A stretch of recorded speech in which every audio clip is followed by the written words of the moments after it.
Hi, I'm Katie Kane. I'm very happy to be here. I'm happy to be in the presence of my colleague Bernadette Sweeney. And I'm hoping that this will start up because I did spend a lot of time coming up with slides for y'all. I'll get started right away, other than to say that I am a professor in the English department. I've lived here in Missoula since 1999. I'm from North Dakota originally. I did my PhD work at the University of Texas at Austin, where I studied comparative colonialisms. And specifically, I studied the relationship under colonialism and under its land management strategies of Indian country and Ireland. The first reservation came into existence almost simultaneously, both in Ireland for the indigenous Irish-speaking people, and then for Indians in the New World. So there's a really deep structural relationship that can be located between the two communities. Bernadette and I spoke last time at length about lament and the performance of lament in James Joyce's short story, The Dead, and in Riders to the Sea by J.M. Singh. I'm going to shift a little bit away from that tonight, but I'll be harking back to the talk. I want to start in 5 ways, which is not unusual for me. I want to start by invoking the poetry of Seamus Heaney, by citing James Joyce, by making reference to an article by Siobhan Donnelly in Palliative Medicine. The title of this article is Folklore Associated with Dying in the West of Ireland. And then I want to play a clip from an invaluable resource, and I recommend this highly to you. It's called Talking with the Dead. It's on YouTube. I was very happy to discover that. And it's a documentary, an Irish documentary by the ever-brilliant Pat Collins. So it has a little bit of a title that comes before it, True Lives, Talking with the Dead. And it was posted a couple years ago, and as of right now it has 2 views, one of them being mine. So definitely take a look at that. And the documentary is, and this is from RTE's website, is about, quote, the hold that the dead have on the living in Ireland and on the tradition of the funeral in Irish culture. So here's the way I'm starting with Heaney. Heaney, speaking both of Hamlet and of Ireland, says in a poem, or a set of poems, Viking Dublin trial pieces, that Hamlet and Ireland had a habit of, quote, coming to consciousness by jumping into graves. Joyce, echoing the familiarity of the Irish with death, and speaking of Ulysses, said that absence is the highest form of presence. Practically speaking, these epistemic and lyric understandings of our essential proximity with death and the dying are those tools in tradition, the care of the dying and the dead that attends, for example, to the mouth, Bisak and Vas, so that, care for the mouth is very important, both for the dying people and then for the dead. That kind of care. The interdiction, for example, against weeping for 2 hours after the death to allow the being or the spirit to clear the body. The opening of windows for its flight later on, the wake, etc. These tools and traditions should, as Donnelly argues, have much, this is a quote, have much to teach us in the modern era. As a palliative caregiver of Irish traditions, she says, as professionals caring for the dying, we have much to learn from our ancestors' skills and attitudes. By our very expertise and professionalism, we may be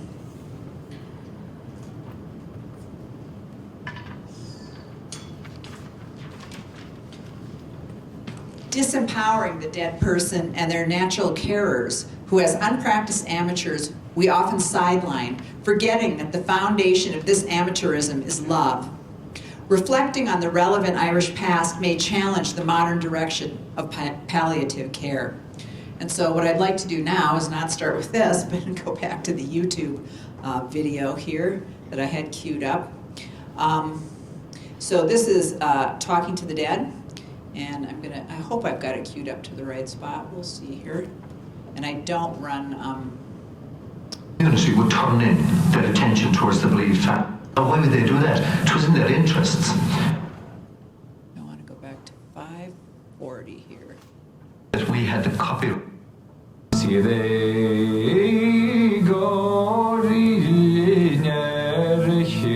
Lament that we talked about last time. Really good martial work there. It's been said about the Irish that we had the copyright on good grief. That what we did was that we took a scaffolding of ritual and we erected it around a family who had been battered, if you like, by the death that occurred. And what would happen is the local community would turn in their attention towards the bereaved family. Now, why would they do that? It was in their interests, because the health, the mental health of every community depended on the health of each individual cell or family within it. If they were farmers, so they lit the hay lodge in the field. If they were fishermen, they beached the boats. And they took over the business of bereavement. I mean, they fed and watered everybody who came into the house. And the reason they did that was so the family wouldn't be distracted from the work of grieving by being busy, literally. Now, the family were in their own home. They kept the dead body in the house for a number of days to get used to that kind of reality. They shouldered him out themselves. They dug the grave themselves. They filled in the grave. They came back then. They had food and drink and talk and tears and laughter, whatever they wanted to be. In other words, they could be real. And see, that was the whole purpose of it, was to allow them to be real and face the reality, feel the pain, and gradually recommit themselves back into the life of the community.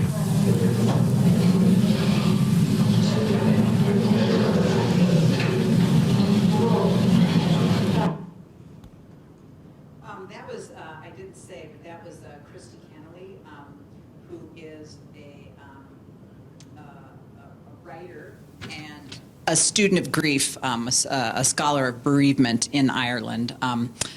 He is returned to several times in this hour-long documentary. And there is something on keening that, if we have time, I might come back to. But again, I recommend this film to you.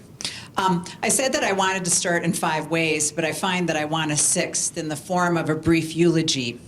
I, perhaps inappropriately, dedicate this talk to Gerard Martin Costello, who was waked out of this world and into the other by the strains of Uilleann pipes snaking their way around AC/DC's catalog, and I further dedicate to his daughter, Erin Costello-Wecker, my colleague, who knew and kept the old ways. Okay, so at the last talk Bernadette and I gave, I advanced the claim that were James Joyce's short story, The Dead, to be read through the lens of Irish funerary traditions, then Gabriel Conroy's encounter with death in his own life, his soul, quote, swooning slowly as he hears the snow falling faintly through the universe and faintly falling like the descent of their last end upon all the living and the dead, that this encounter could be read as containing potential for rebirth rather than terminating in the modernist reading of paralysis and stasis, the reading that goes snow is general all over Ireland, and then exile and cunning are our only weapons of escape. We also talked about the band Huinta and the Lament for the Dead, Clina Marv, as part of the Irish tradition. And I have to say that that needs to be understood as locally realized. So it's not a general, like snow, all over Ireland. It's very much a locally specific thing, although there are some generalities. So this tradition in which the dead were accompanied out of this world and into the next by singing and wailing from both the other world, the Banshee, and this world, the band Huinta. In other words, the practice of lament came from both the other world, what a Western Christian tradition would call an afterlife or a heaven, and this world. So we talked about that, and then we talked briefly about the intimacy, the imbrication, the nearness of the dead and the bodies of the living, the way those two bodies are together in traditional Irish conceptions of life and death. And I said this last time, for the Irish, I'm kind of riffing on Faulkner here, hope he doesn't mind. For the Irish, the dead are never quite gone. In fact, they're not really ever dead. They remain adjacent to us. And I quoted this last time too. Tock Thompson says in his article, The Irish She Tradition, that the Irish otherworld is a very active world of the dead, which coexists on earth with the realm of the living. The other world was variously called the land of the living, delightful plain, and the land of the young. So that's my summary of where we were last time. Now it's to the traditions, or conceptions, I should say, of death in Irish oral traditions that I want to return to today, to speak briefly about the ways in which the dead, death, and the other world were conceived of in traditional Irish notions from the Druidic era to the present, and specifically in popular consciousness. So we looked at, literature last time. I'm interested in sort of how these things get taken up across the Atlantic, around the globe, in popular consciousness. And one way that we can signal the difference in Irish relationships to death, and especially taking into account this notion of an essential proximity, and this is something I just recently learned in doing my research for this presentation, is that there's a strong difference between the relationship that the Irish and Irish Americans have to the graveyard when compared with other traditions. So in many Western and non-Western cultures, the graveyard is a fine and private place, and hence the sacred picnic among the graves, right, of Dia de los Muertos.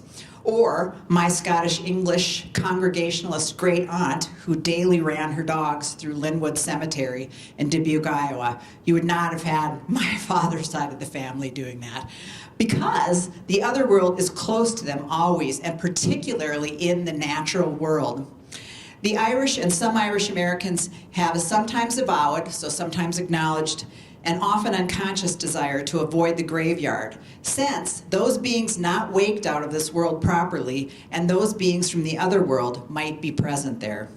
Again, this world and the other world are very proximate to each other. So in moving away from the graveyard and the lament and the wake and into the imaginative or lived experiences of death in Irish culture across centuries and oceans, I spoke last time about the sort of topography of the other world in the she mounds in Ireland that are the visible, tangible topography of the other world. And now I want to spend a little bit more time with that, linger there, map out this topography, and identify some of its denizens. So the other world is right down the way in Ireland in the form of the she mounds, called Avon Oblach by the ancient Irish. The other world was a mirror world, and the living could travel there only very rarely,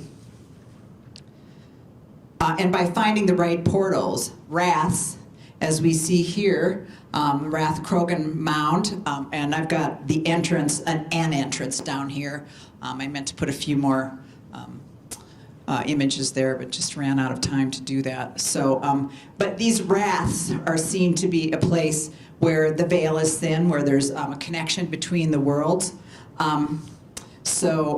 Also, on my first slide here, there's an old story that you could follow a stag, which is associated with Cernunnos, a figure in turn associated both with comfort given to the dead and the dying and with the other world. The stag, if you ever see him out in the woods, is easily recognizable by its huge size, by its unearthly glow, and its red eyes. So if you see that kind of stag and you're wanting to go to the other world, have at you. Water was also a particularly open conduit, Ireland being a very watery place, that makes sense. Either west over the sea to Doolahan, or in waterfalls or rivers where the she might pass, and so might the dead. In the medieval poem, Balia Suthin Sith Auna, it is said that the god Lugh was reared in Avon Oblach. This is the god associated with Lunasa, the harvest festival, about which the great dramatist Brian Friel has written. In another poem from the 14th century, Avon Oblach is described as being filled with swans and ewes. And all this starts to feel a little bit Edenic, especially because etymologically, the word means rapidly moving stream of the apples. And sounds like, oh great, I'm down with Irish death. Get me to the place where the stream is moving and can have me some apples. I'll be really happy, right? But death in Ireland's tales and traditions, as we know, has since we connected with the Banshee last week, that death in Ireland shivers as well as comforts. And it's no surprise then that a host of formidable and enduring figures of death surround the traditions of Ireland.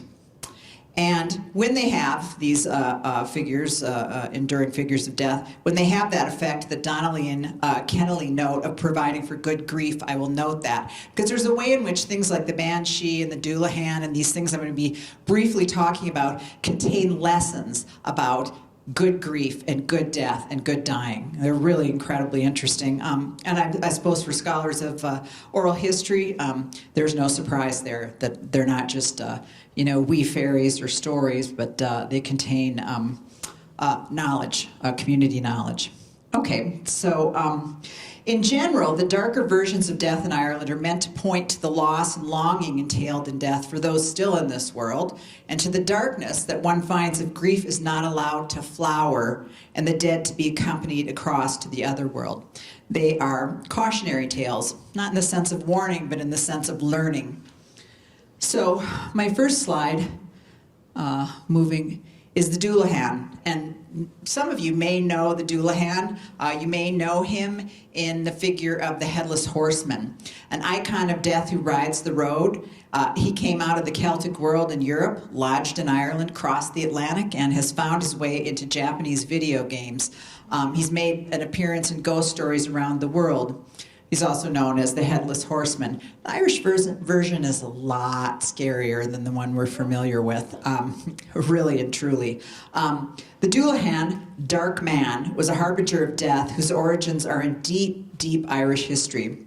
He's thought to be the narrative incarnation of Crom Duv, a fertility god who demanded blood sacrifice in the form of decapitation. And I haven't really dug too deeply into the whole focus on heads in Ireland. I'm going to play you a little something at the end of this talk that comes back to heads, but I need to do more work there.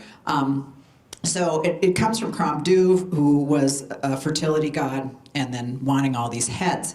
The worship ended with Christianity, so too did his sacrifices, and in some ways he morphed into this, right? One of the most interesting things, the things my kids love, is that his whip is a human spine. So he's unstoppable, pretty much.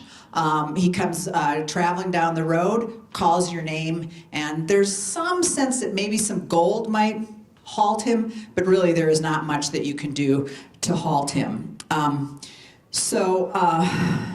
The Doolahan is recorded in Fairy and Folk Tales of the Irish Peasantry, which was edited by Yeats.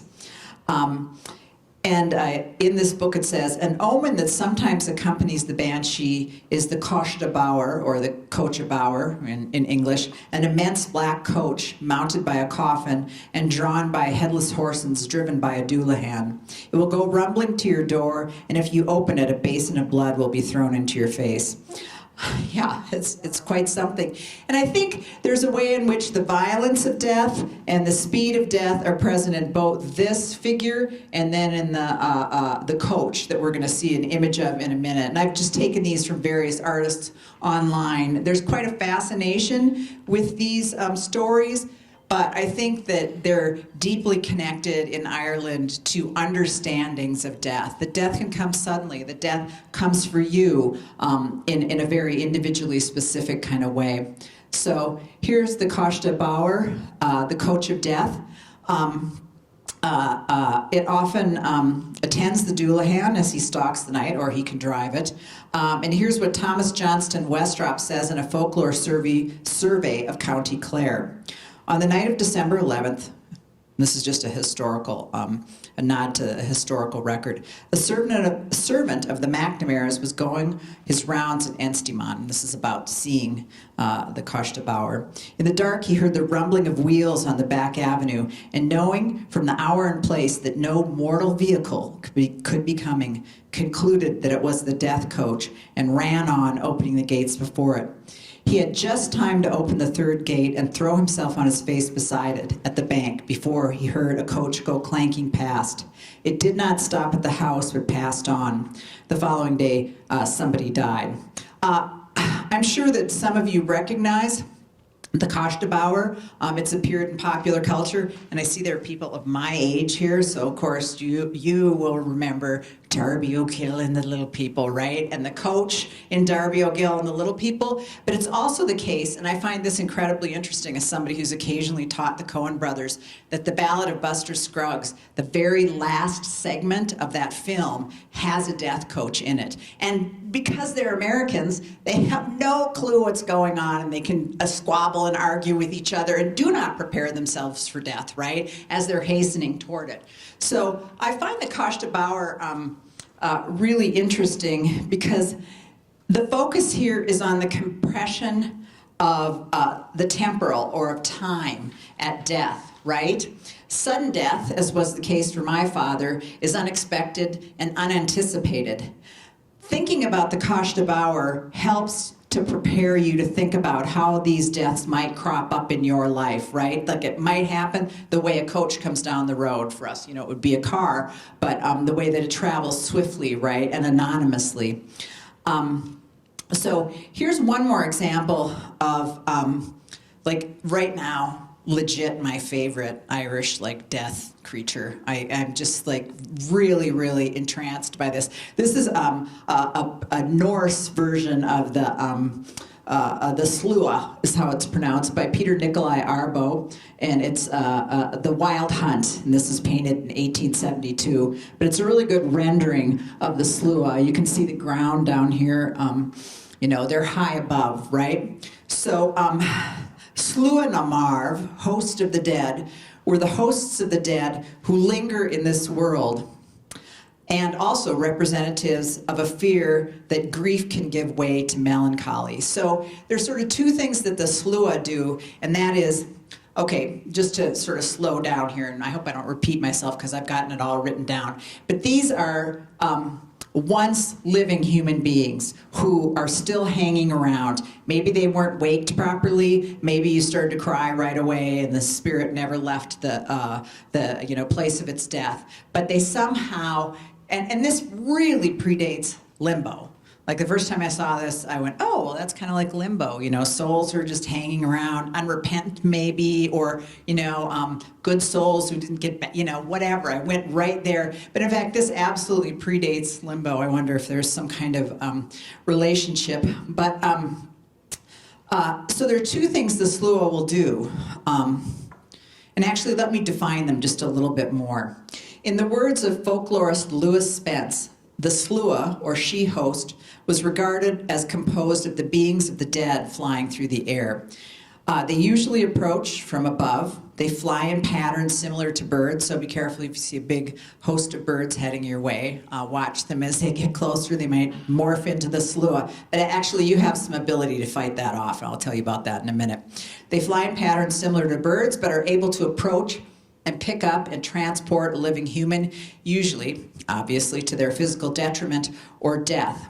However, the Slua primarily steal the spirits of the living and sometimes the dying, if they're not being properly cared for or just prior to their being properly cared for. In Ireland, the Slua are said to come in from the west, so it's one of the reasons, among many, there are other reasons, it's a really overdetermined thing, that there's this tradition in Ireland of keeping the doors and the windows that are facing west closed as somebody is dying or immediately after their death, right? So what I find interesting is there's a warning to take care of the dead properly, to care for their body, to handle their body with respect and with love. But it's also the case that you can call the Slua to you, and one of them's a kind of like Candyman kind of way. You can call them just by saying the Slua, Han Slua, But also you can call them to yourself if you allow your mourning to become debilitating melancholia. So if you lose somebody and you do not return to life in that way that Kinley was talking about, the Slua will look for you, right? It's said, for those who cannot cease longing for their dear departed, the Slua may come to finish the work that was started by the loss of the loved ones. It is the Slua who come and not a broken heart.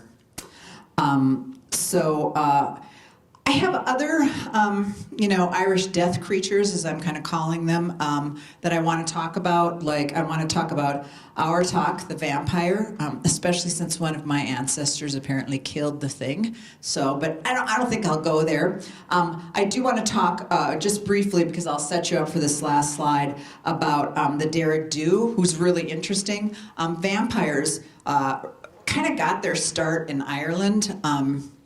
Derek Dew means red death or red blood. It's about a female vampire who drains you of all of your blood. And Bram Stoker knew about these traditions, or at least scholars believe very strongly that he did. So, while Dracula may have some influences coming from Slavic countries, etc., it's also very much a homegrown kind of thing. But I just wanted to end with this. Here's another popular incarnation of these creatures who are close to death in Ireland. This is Derek Doom. They masculinized the female vampire in ways that I think are really interesting, and then turned it into a rock band. I'm not going to do the whole thing, which is too bad because Johnny Fiend's guitar solo is really great. But I hope we can see this. Oh. Okay, well, not to fear, now that I'm not feeling so freaked out, let me just do this. We'll have to listen to a commercial, unfortunately. This is a really big band in the 1970s. They were very interested in having a kind of rock and roll Celtic revival. As were other bands at the time. Sorry, we're going to have to see these commercials. Okay, Lucky Charm, any thoughts? I like number 2. New Jersey number, isn't that a little on the nose? Got a feeling. Can't do it. Well, how about that?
Jim Lockhart starting there on the Ulian pipes.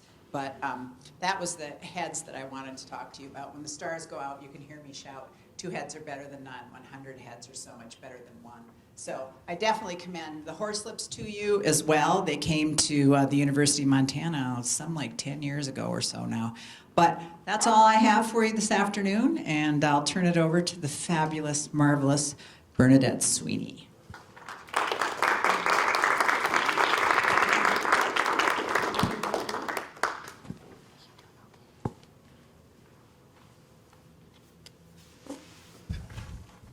All right, can everybody hear me? Great. Thank you so much, Katie, for, if nothing else, reminding me of my older brothers with horse lips.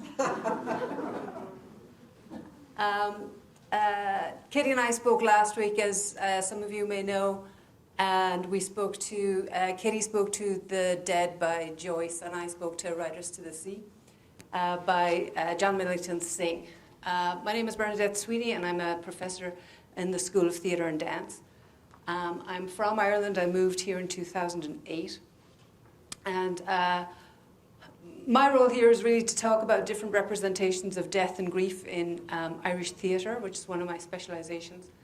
I did a PhD in theatre in Trinity College in Dublin, and was really lucky to be able to continue my work as an actor and director, while also digging a little bit deeper into some of the research. And a big part of my research was to place performance at what I felt, pull it in from the wings or the sidelines, and make it part of what was really becoming very well recognised as an Irish tradition of performance literature and of theatre. And of course, at the time, there was an awful lot of commodification of Irish writers in the 1990s and the early 2000s. There were all these posters that you could buy that were, real fodder for the tourists of Irish writers. And they were nearly all playwrights. It was Oscar Wilde and James Synge and W.B. Yeats. Very rarely was there a woman on there, of course, but Gregory made her way on there later. But I was really kind of annoyed by that, quite frankly, as an actor, and really wanted to try to place the work of the actor and the work of the performer a little bit more within what was becoming recognised as a really rich tradition. And of course, I see great value in looking at the scripts and in performance research, script analysis and so forth, and have been really lucky to be able to work with Katie and some of my other colleagues in the English department and in the Irish Studies programme. But I'm a theatre maker, and I really feel that it's important when we're looking at the Irish theatre tradition that we acknowledge and recognise the role of performance and the role of time spent together in the theatre. So I'm going to shift our talk a little bit in the direction of a consideration of Irish theatre, and then Katie and I will take questions at the end.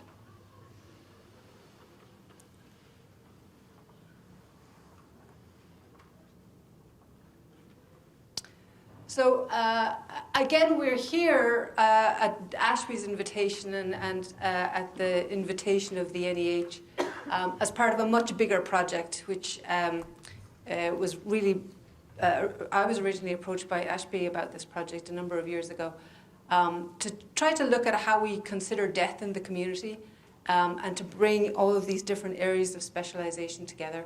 And as I said, my area of specialisation is in Irish theatre and in performance, ritual and tradition. And how might some of these traditions help us to reimagine death and conversations about death, dying and grief?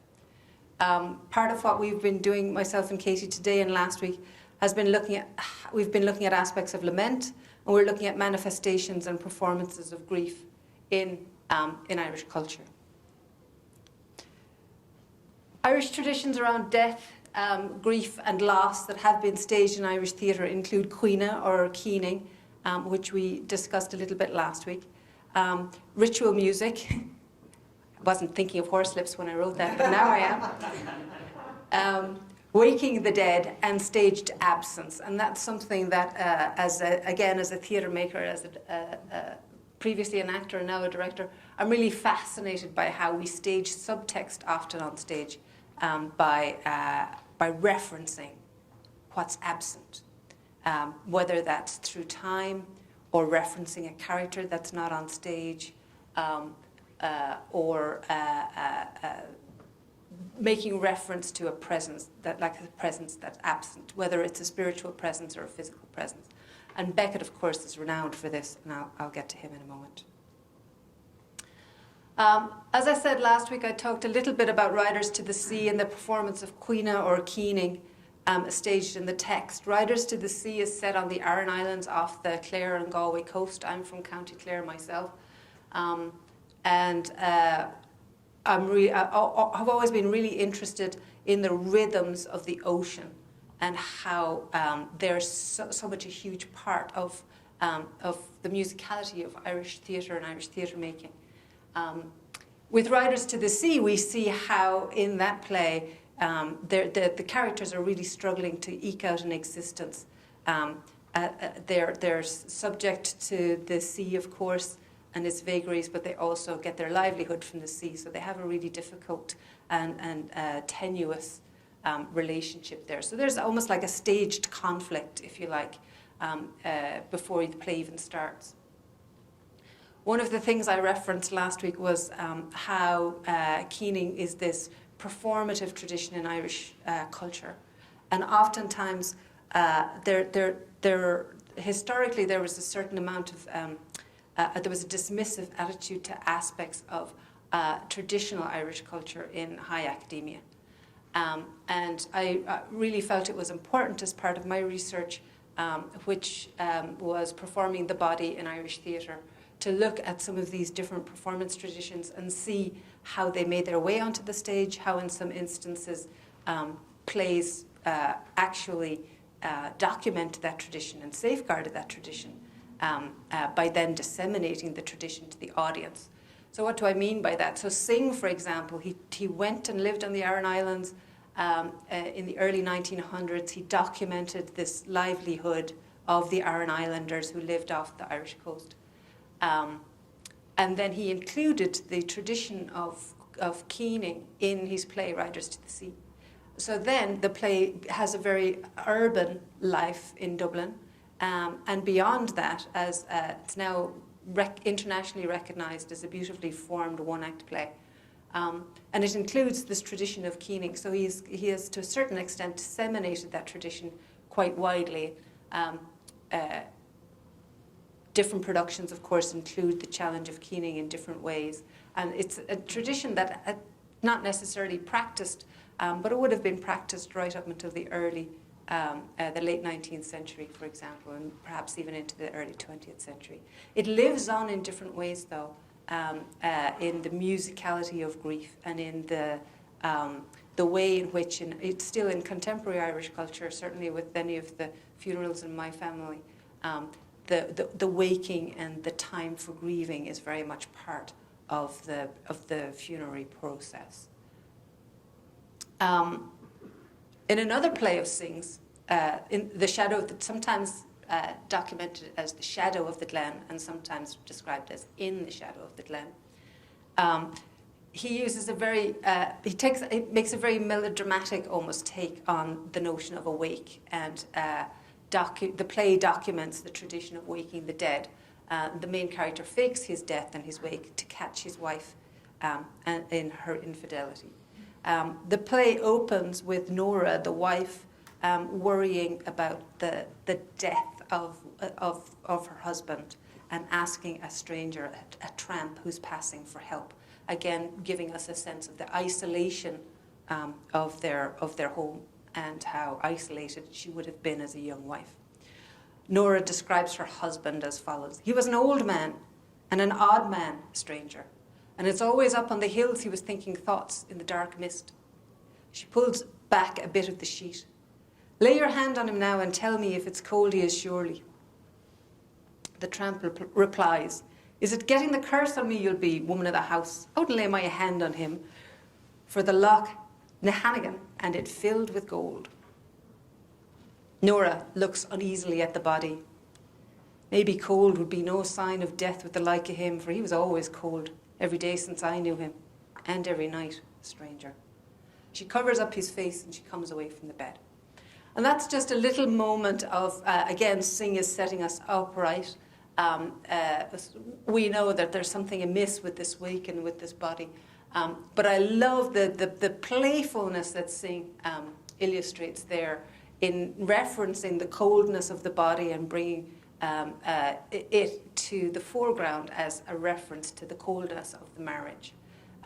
We all recognize in the audience, we recognize the tradition of waking the dead, of having the dead body in the home, being covered, being present in the house. So as Katie referenced earlier in referencing that documentary, to allow those close to the family to get used to the notion of the loved one being dead or in this instance, the not loved one, who actually was not dead. We also see in this early period of the establishment of the Irish National Theatre, the Abbey Theatre in the early 1900s. The establishment of the Irish National Theatre was a form of resistance. It was an act of resistance because the Irish nation wasn't yet free from British colonialism. The Abbey Theatre, founded in 1904, is Ireland's national theatre. Death is staged in really interesting ways in the work of these early Irish playwrights, people like Yeats and Augusta Gregory, two of the founders of the Abbey Theatre, J.M. Synge. Yeats and Gregory worked together to craft a play called Kathleen ni Doolahan. And Kathleen ni Doolahan is really a call to arms. It's propaganda. It's quite recognisably propaganda now. It's, again, a little play, a one-act play. The Abbey really specialised in these one-act plays at that time. And in these early political plays, we see death having a very high resonance in terms of its power to move the audience.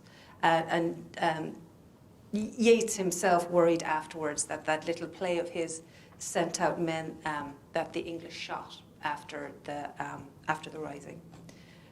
In the play Kathleen ni Doolahan, we see Ireland as an old woman, and she comes to the cottage in Killala in County Mayo looking for help, looking for young men to come to fight for her and her freedom and her 4 green fields, which are the 4 provinces of Ireland. We see the old woman in this play references keening as well. We talked about keening last week. She sings, "Do not make a great keening when the graves have been dug tomorrow. Do not call the white-scarfed riders to the burying that shall be tomorrow. Do not spread food to call strangers to the wakes that shall be tomorrow. Do not give money for prayers for the dead that shall die tomorrow. They shall have no need of prayers. They will have no need of prayers." So she sings this song to Michael, the young man, to really give that sense of the heroism that she's demanding of these young men to fight for her, and that these regular rituals of death won't apply because their death will be otherly and heroic. He, of course, follows her, much to the grief of his family, and we all know, of course, from history how history plays out. At the very end of the play, the father asks the younger brother, the 12-year-old, who's standing in the doorway, "Did you see an old woman going down the path?" And he says, "I did not, but I saw a young girl and she had the walk of a queen." So we see again in this play the transformative power of death and sacrifice for the Irish nation. So here we have rituals of death being used to stage a version of native Irishness. We have rituals of death and their questioning being staged to be a call to arms and propaganda for the Irish to fight in service of Irish freedom. I referenced, there's another play title there called In the Shadow of a Gunman, and that was a play by O'Casey, who came a little bit later. He also wrote in that play, very much set in urban Dublin, to the power of the political sacrifice. And he's really fascinating playwright because he questions that in really interesting ways, and was really, really interested in socialism as well. But we also see representations of death, grief, and dying through absence in the theatre of later 20th century Irish playwrights like Beckett and Brian Friel, who Katie mentioned, Marina Carr, Conor McPherson, and Enda Walsh. And I just want to talk about those and some of the choices that they make in their stagings of death here for a little bit. So many, if not all of you, will have heard of Samuel Beckett, very, very well known internationally, playwright from Dublin, and Brian Friel, author, a playwright of Dancing at Luna. That's probably his most famous title. Beckett was born in a well-off suburb of County Dublin, South Dublin, called Fox Rock, on Good Friday, April the 13th, which he was very proud of, in 1906. He studied in Trinity. He spent a lot of his artistic life in France, mostly in Paris, and he wrote in French and in English. His works were considered masterpieces of 20th century modernism and postmodernism. His career kind of straddles both of those isms, as it were. His novels include Murphy, Watt, Malloy, Malone Dies, and The Unnameable. He's especially well known for his play Waiting for Godot, first produced in '53, Endgame, 57, Crapp's Last Tape, 58, and Happy Days, 61. His work is very minimalist, sometimes described as absurdist. His characters are often to be found in very bleak landscapes and situations. As a playwright who then became a director, he makes incredibly powerful use of silence, light, presence and absence, gesture and object. And as he's credited now by some sources as being the most widely produced playwright after Shakespeare. So these are two images from two of his plays, Happy Days, first produced in '61, and Footfalls in 1976. I want to bring your attention to the Happy Days image first of all. This is Fiona Shaw playing the character of Winnie. And many of you may know this play. It's pretty iconic in its imagery. She's buried up to her waist for the first part of the play, and then she's buried up to her neck for the second part of the play. And her world is literally shrinking as she becomes more and more buried in this mound of dirt or sand. And it's pretty easy to read this metaphor, obviously. Here we see Beckett is really questioning our notion of existence and why we are here and where we are going with this incredibly powerful image. Some actors refer to this role as the female equivalent of what Hamlet might be for a male-identifying actor. What we see here in this world, in Winnie's world, as it gets smaller and smaller, and it's harder for her to reach her things. Her things are becoming more dilapidated from Act 1 to Act 2, and we're seeing less and less of her. We have a really visceral connection to what this character is feeling, right? We know that the actor is uncomfortable. And that's part of what Beckett is staging for us. He uses our visceral response, our live, shared presence with the actor to make his point about life and death in this incredibly powerful image. And it's one he comes back to again and again in different ways. The image next to it is Footfalls, first produced in 1976. And Footfalls is a character, a woman referred to variously as Amy or May. And she's having a conversation with her mother, who is off stage. And she walks in this pathway of light. Oh, wow, right on cue. The lights disappear. I was just about to say that.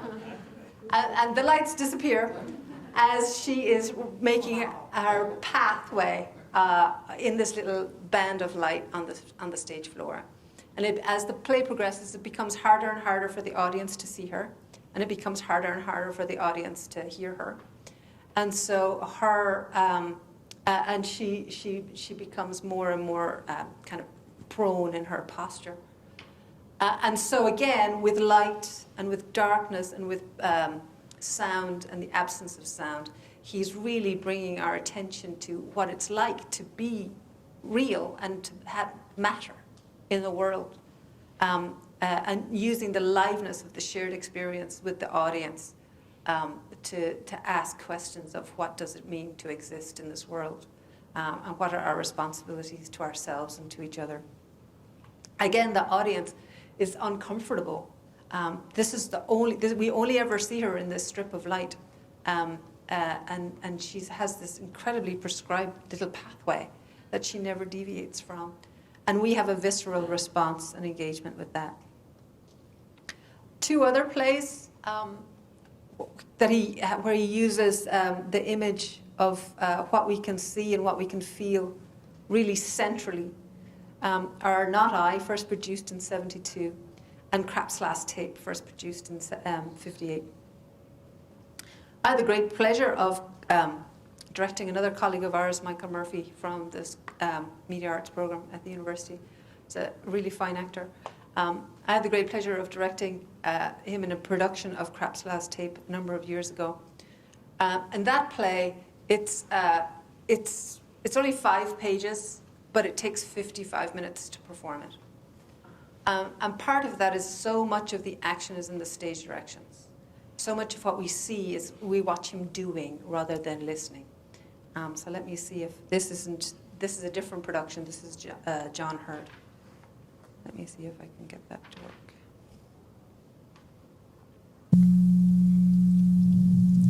I'm going to be ambitious and try and scroll forward and see if that works.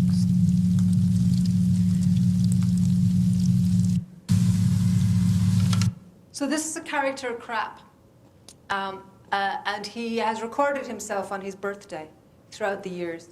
And we meet him at age 69, and he's playing back different versions of himself.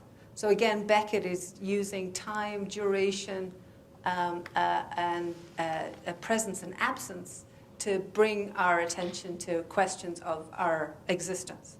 And so what we see is we see Krapp present, but we are also conscious of his absence because we're not with the 29-year-old him and we're not with the 39-year-old him, we're with the 69-year-old him.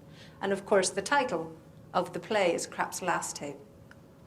So we can assume where this is going.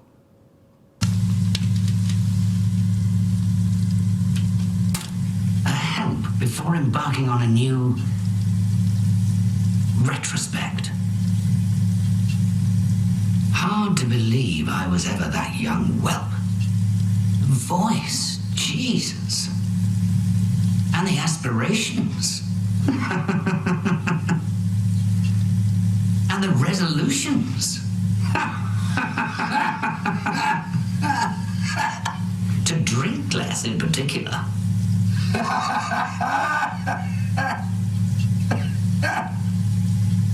Statistics.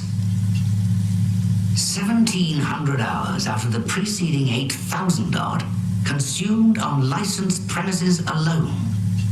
More than 20%, say 40% of his waking life. Plans for a less engrossing sexual life. Last illness of his father. Flagging pursuit of happiness, unattainable laxation, sneers at what he calls his youth, and thanks to God that it's over. False ring there. So in that little extract, we're watching Krapp listening to himself from years ago. But he's describing having listened to an even earlier version of himself from 10 years previous to that. And so we have the 69-year-old Krapp on stage with us, but we have these other versions of him, these younger versions of him being referenced. I love the moment when the onstage actor laughs with the recorded version of himself. And of course, the actor in the foreground isn't Krapp either. It's an actor playing Krapp. And so you have almost like it's like a hall of mirrors. But somewhere in all of this is that the essence of existence is being questioned by Beckett. And we are, of course, questioning that live in the theatre with the actor performing this. Also, we are very much aware too of the machinery. He's playing with this old tape recorder. He references the word spool a lot. So we're aware now that this is old technology. And in this one, we see he has a very particular pathway. Again, Beckett loves these pathways around his desk. And you can see in this production, which was filmed at Gate Theatre and Irish National Television, RTE co-production, They really built up the stage to show us all of the stuff that he would have been collecting and living in over time. So we see time being staged by Beckett in really interesting ways. And of course, as we know, time runs out. And we know that, of course, in the title as well, this being Krapp's last tape. This one I'm not going to play just in the interests of time, but this is Lisa Dewan performing Not I. And that play, if you know it, all you can see on stage is the mouth that you can see on the slide on your left as you're looking at the screen. And so this is a short documentary where the actor is recorded getting ready to perform, and all of the things she has to do to be able to perform, where all the audience can see is her mouth moving, and she speaks incredibly quickly as she's performing this piece. And so existence is absolutely stripped back to just the words and just the mouth. Again, but we know in the audience how uncomfortable the actor must be. And so her temporality, if you like, is constantly being underlined by this style of production. Brian Friel, another very well-known Irish playwright. He was born in Northern Ireland, and he actually founded a theatre company in Derry, but lived just over the border in Donegal once the company was well established. But he founded in Northern Ireland, in County Derry, a company called the Field Day Theatre Company. And he founded that with stage and screen actor Stephen Ray in 1980. And Translations was the first production of that company. He's, as I say, well known for writing Dancing at Lunasa, which went on to have great international success and was made into a film version with Meryl Streep. Translations is centred around the mapping of County Donegal by the British forces in 1833 as a very, very obvious exercise in colonialism. The theatrical device that Friel uses is he stages two languages through one. So all the actors speak in English, but the characters speak in Gaelic or in English. So the characters, he writes it brilliantly so that we know when they're speaking amongst themselves, they speak in Gaelic, and then when they're speaking to the soldiers and the powers that be, the colonial powers, they speak in English.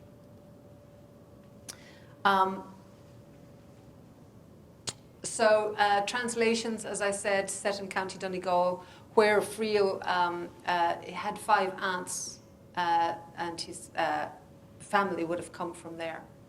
And he actually wrote Dancing at Lunasa as a tribute to his 5 aunts, 2 of whom died homeless in London years after. The central image of Translations, though, is one of absence. And this is I feel like a reach back to the work of Gregory and Yeats with that early work, Kathleen y Doolahan. Absence and death and the political power of that, and what that might mean for a nation emerging or trying to emerge from the yoke of colonialism.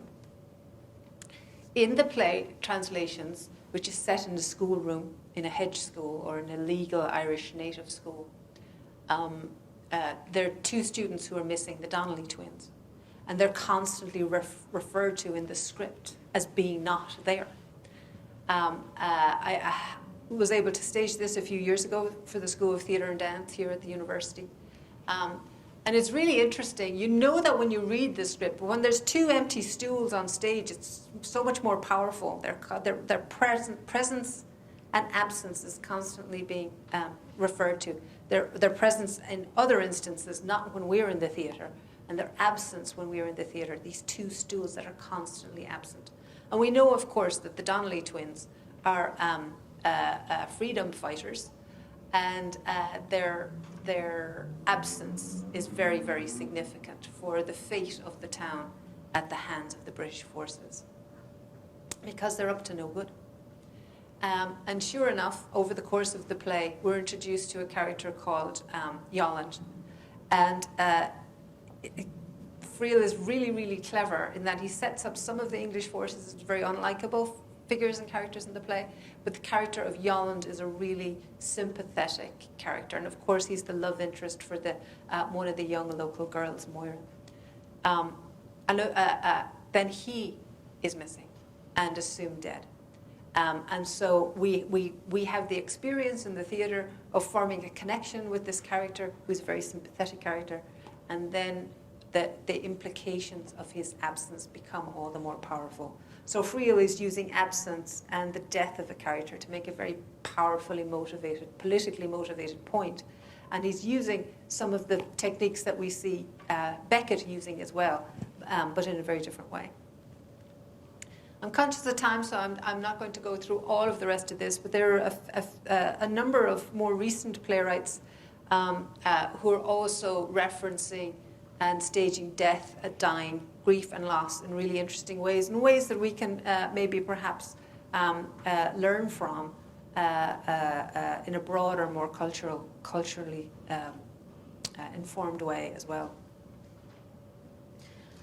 Very central to the theatre making of these three playwrights are presence, superstition, absence, and theatricality.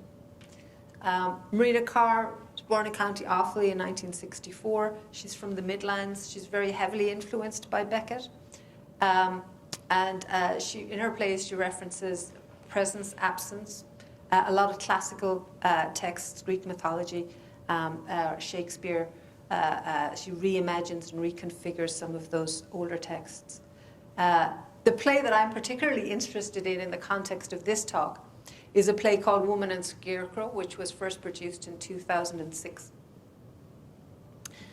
This is an incredibly powerful play, and it is another kind of a version of a lament. And in this instance, the woman laments herself. We meet a woman on her deathbed, and she is confiding, raging against and with this character, this very nebulous character companion called Scarecrow. And she's really grieving for the life that she didn't have, for the marriage that she didn't have, for the fidelity that she didn't get from her husband. She had 8 children. And Scarecrow references these her voracious motherhood in this monologue here. Scarecrow says, "Numbers. You just wanted numbers. You just wanted to look and say, this one is mine, and this one, and this, and him, and her, and those, and that pair up there in the oak tree, mine, all mine. That's what you wanted. Greedy for numbers. Insatiable for the head count, the leg count. I own 16 pairs of legs, and the 2 that didn't make it, and 8 noses, and 16 eyes, and the 2 that didn't make it, and 16 ears, and 80 fingers, and 80 toes, and reciting their names and ages to knock yourself out after another exhausting day of counting and coveting, and even still wondering if you could squeeze another one in as you slide to your grave." Motherhood, which is often such a powerful archetypal image central to the Irish theatre tradition and the Irish theatre canon, is really being messed with by Carr here. And Scarecrow's condemnation of the role of the mother as again voracious and greedy and just wanting to cheat death by creating more and more children. And in this moment, as Scarecrow says, wondering if you could squeeze another one in as you slide to your grave. It's an incredibly powerful play. It's not for the faint-hearted, but it is again we see death and questions of mortality and what do we leave behind us being questioned in really interesting ways by Carr. Conor McPherson, he's from Dublin. He was born in 1971. Some of his early plays he's very focused on storytelling, and the Irish tradition of storytelling really informs his work as a playwright. The play that really is of interest here is a play called The Weir, and it's built around a series of ghost stories. We see it's in a remote little pub in the west of Ireland, and a woman comes from Dublin, moves into the neighbourhood or the area, and she's clearly grieving. And over the course of this night in the pub, as each of the characters tells their story, she tells the story of how she lost her daughter and is haunted by her daughter, who was drowned as a child. And so we see ghost stories and repetition being used really powerfully as Macpherson references the Irish tradition of storytelling. This is from a review of The Weir that appeared in the Irish Examiner, one of Ireland's national newspapers. The reviewer wrote, is quoting Macpherson. So Macpherson said, "In Irish heritage, in folklore, and in stories of the fairies, I think there is something going on that's deeper than just stories and yarns," Macpherson says. "I think it expresses something about the way that Irish people have viewed the world that's been passed on to us, the way Irish people have understood nature, those religious beliefs, which would be called pagan beliefs now, personified the dark and the lighter sides of nature and of death and all of that. So in the stories of the banshees and all that kind of stuff, we're really hearing the echo of an old religion. I think that's probably why it's so deep in our bones." In Macpherson's work, he's very aware that he's referencing a really old Irish tradition of classic storytelling that reaches well before or beyond Christianity.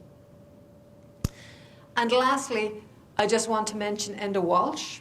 Enda Walsh is also from Dublin. He's often associated very much with Cork because he came to professional prominence in Cork City. He was the author of Disco Pigs, the playwright of Disco Pigs, which was a huge hit in the Edinburgh Festival and became internationally renowned. It also launched the career of actor Cillian Murphy. He wrote the book For Once, the musical. Some of you may be familiar with that, for which he won a Tony Award in 2012.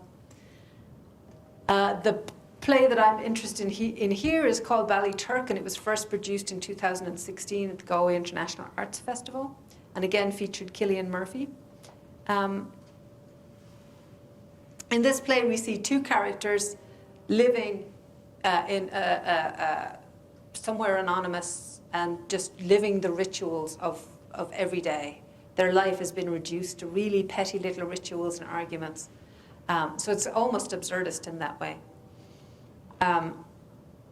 The New York Times reviewer references how this play first references, or we can see very much the presence of people like Beckett and Pincher in the use of silence in the play, in the use of how their relationship is staged in the play. The critic writes how Ballyturk traffics unapologetically in literature's biggest theme. I mean the point or pointlessness of life in the face of death, and how we avoid or embrace our ultimate ends, and particularly how two people block the view of mortality with small talk and its physical equivalents. As two, the other character, observed towards the play's conclusion, all he and one have been doing with their elaborate fantasies in their fantasy village has been filling a room with words. Which in one way is what Katie and I have been doing today.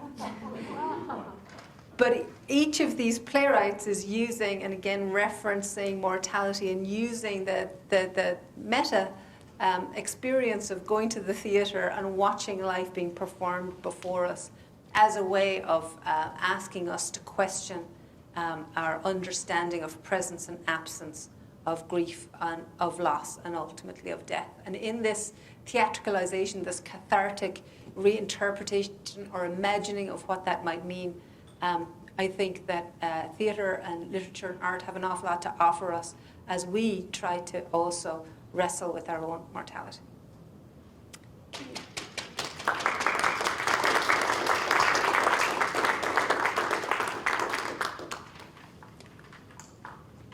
We have a couple of minutes if anybody has any questions.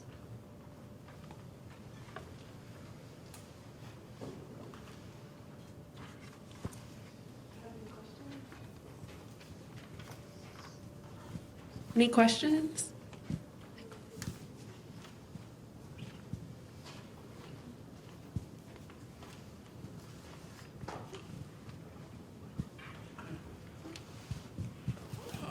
You talked at one point about graveyards and the differences between how people in some cultures look at graveyards. My experience has been that whenever we go to Ireland, that's always where my cousins want to go and visit, is the graves. It's not a social thing, but it's a kind of a remembering thing. Yeah, yeah. I mean, and I think that, care for, the ancestors or the dead or relatives or whatever is different than the kind of way in which a graveyard is a kind of inert space in other traditions. Like my great aunt she used to put the back of her station wagon down where there were 7 of us. We'd fight for that, position and then run her dogs every day. I mean, there was no sense of the potential danger there or the sacredness, right? And so, I think in some ways that's a different kind of thing too. And then there are all these stories in the tradition that Bernadette so, adroitly kind of limbed for us in drama, but also out in the popular consciousness that say, don't go by the graveyard at night and don't go doing this in the graveyard. No, stay away from it, right? So, but yeah, I mean, but I will tell you too that when I've gone to Ireland, as so many Irish Americans do, searching for connections, to the past, I go to graveyards and I'm always shocked. There's nobody there, literally nobody. I'm the only person there for the 2 hours that I'm roaming around looking at headstones. So, interesting. And this is stuff I'm really discovering through this whole event. So I'd be interested in thinking about different ways to use the graveyard space, which is the last thing I'll say is this is a problem when you ask a question of somebody who fills rooms with words. But there's a French thinker, Michel Foucault, who really wants to think about the way that graveyards reflect urban spaces, or arranged spaces, right? In the way that they're laid out, like blocks and, on a north-south axis, and this sort of, home-like dwellings of certain, kinds of, spaces that are present in graveyards. So it's a really interesting topic, I think. Yeah. Thanks for that question. Bernadette. So I wanted to ask you to go back to John Singh for a second. Uh-huh. And so he did a lot of traveling over in the Wicklow Mountains, in that area. So I guess this is kind of a regional question. So would he find the same similarities between Aran Islands and West Clare, the West Coast, as he would see in, say, the Wicklow, in terms of Keening and care for the dead, I guess? I think so. Certainly a version of what you would see, and he very deliberately went to the Aran Islands and he went west to Clare, Galway, of course, and beyond to the Aran Islands, looking for a non-urban, authentic Irish experience, as native as possible. And of course, all those terms are hugely problematic, right? I know Casey brilliantly staged that with his versions of Dublin in the Civil War or in the War of Independence. The bombings in Dublin were just as authentic an Irish experience as the wakes on the Aran Islands. But he was definitely reaching for some kind of performative ritual, and Keening was one of those to be found, and waking was another one. Patterns, which maybe brings us back to the other question, was another one. A pattern was a set journey through sacred spaces, and you would there would be a holy well or some sacred space or a series of sacred spaces, and people would chart a pathway along a route or route on Pattern Day, and it was a set route, and they would go on a loop and pray at different points. And that reminds us that there are sacred spaces in the Irish landscape, and some of those have these Christian functions, if you like, as graveyards or as patterns. But they predate that. They're definitely evident. There's definitely evidence of these being pagan rituals as well, some of which were appropriated by the church and some of which weren't. In the outside of Dublin, you will have seen more of a prevalence of those kind of traditional performance rituals or traditional social rituals, religious or otherwise. But you would still have seen some version of them, even in Dublin. Like I've been to a wake in Dublin that wasn't in a funeral home; it was at somebody's house. So there is still, and there's always, a really fluid relationship between the urban and the rural in Ireland because it's such a small place, and so many people have family that maybe went ahead of them. So, like, you go and you stay with your brother when you start college or whatever, but he's only been there for a few years before you. So there's a very close relationship between the rural and the urban as well.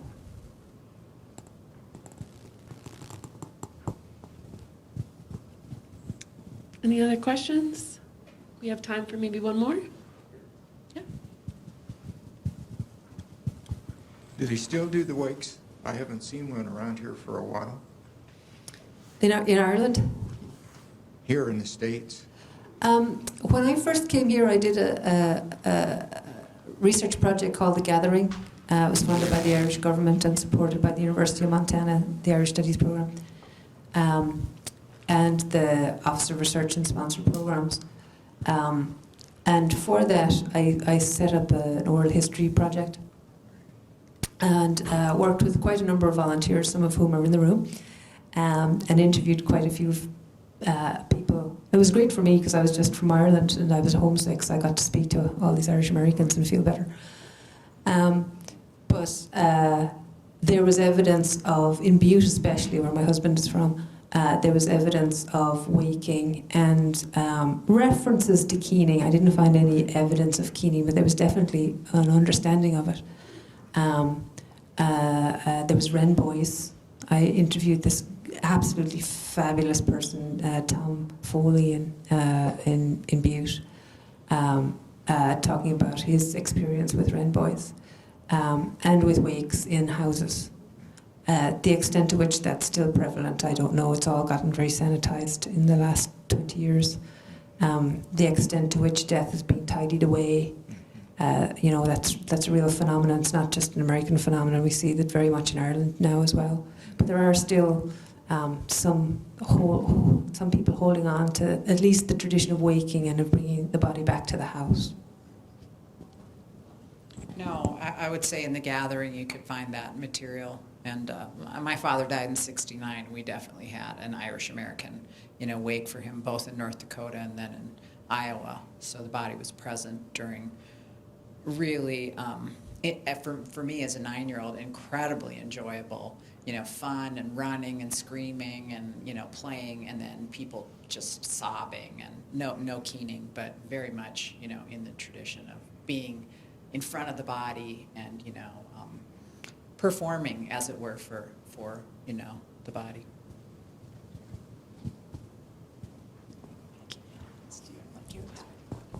Great. Well, thank you so much. Thanks to Dr. Katie Kane and Dr. Bernadette Sweeney. And thanks so much for joining us. Thank you for your questions and for your attention and everything. And please feel free to fill out any of these surveys. They really help us out to do better. And also feel free to take information for future events and fill out the email list if you'd like to be contacted for future events. So thanks so much.